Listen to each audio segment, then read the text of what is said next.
Number 14, Fishbourne, leaves Ryde St John's with a summer working for cows.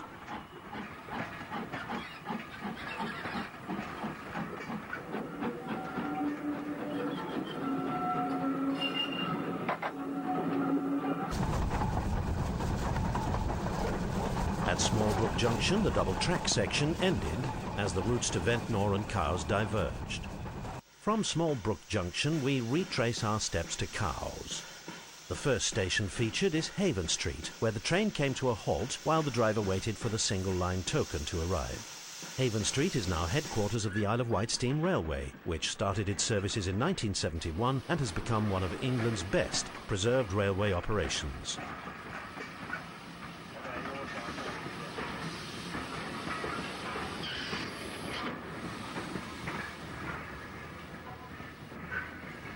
Four and a half miles from Haven Street, and once more the viaduct over the Medina River is crossed. At one time, Newport could boast an engine depot, which was coded 71E under British Railways, but with the closure of the lines to Freshwater and Ventnor West, there was no need for the depot and it closed in November 1957. Just under 4 miles from Newport was the single-platform halt of Mill Hill, and a short distance after passing through Mill Hill Tunnel was the terminus at Cowes, just over 13 miles from Ryde.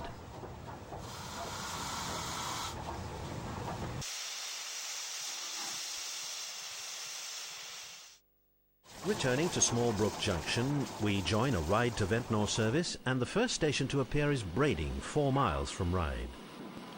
Until 1953, this was the junction for the 3-mile-long branch to Bembridge.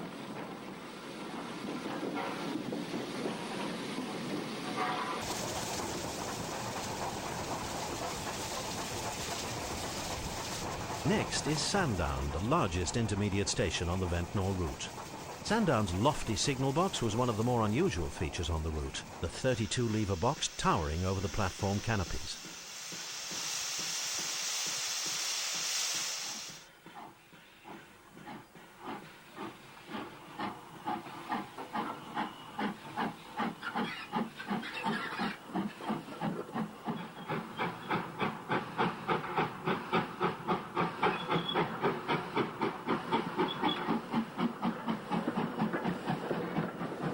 From Sandown is the clifftop resort of Shanklin, from 1967 the southern terminus for the electrified line from Ryde. The last intermediate station before reaching Ventnor was Wroxhall, and a further 1.5 miles south was Ventnor, the end of the line.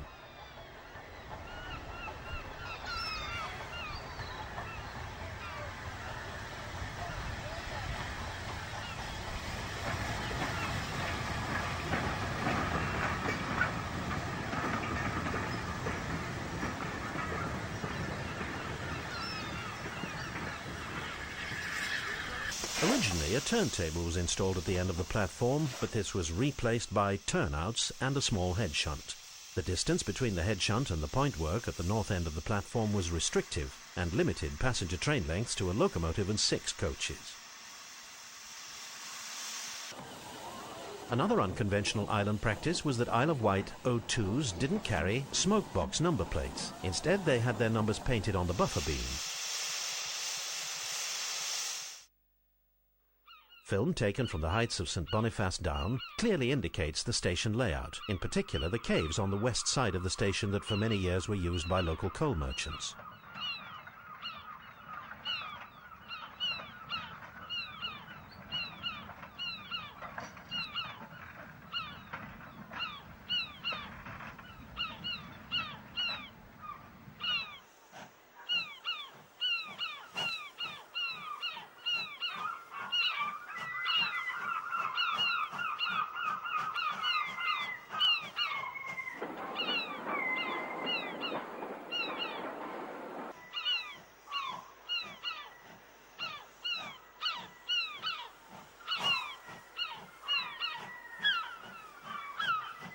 At 790 feet above sea level, St Boniface Down is the highest point of the island, although the station itself was almost 300 feet above sea level.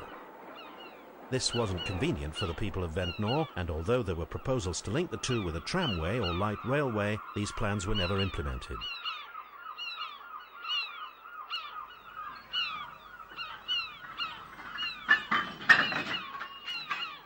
The obstinacy of local landowners forced the railway engineers to approach Ventnor by means of a tunnel cut through the chalk of St Boniface Down.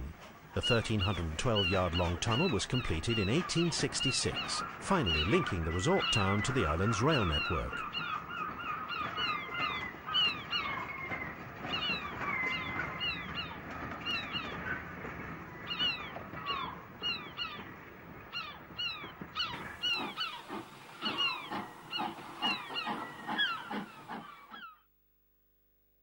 Steam working on the Isle of Wight came to an end on the 31st of December 1966, after large sections of the island's rail operations had been withdrawn. Services between Ryde and Cowes had ended in February 1966, and in April that year services south of Shanklin also ended. The last day specials were filled to capacity as enthusiasts took the opportunity to visit locations that would soon be without the railways that had served them for over 100 years.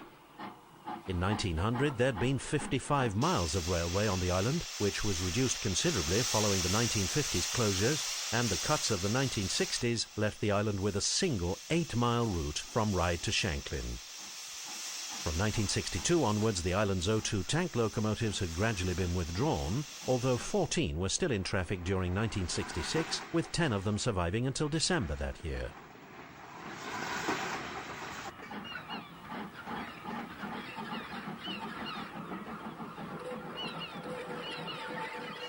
After the official end of steam, 2 of the class, numbers 24 and 31, were used on various duties until the following March, when they too were withdrawn.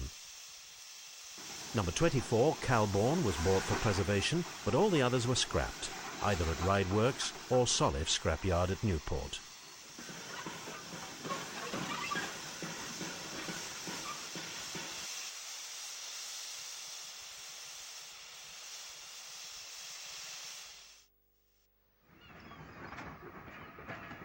After travelling on the tramway to reach the pier head and ferry for Portsmouth, the Isle of Wight is left behind.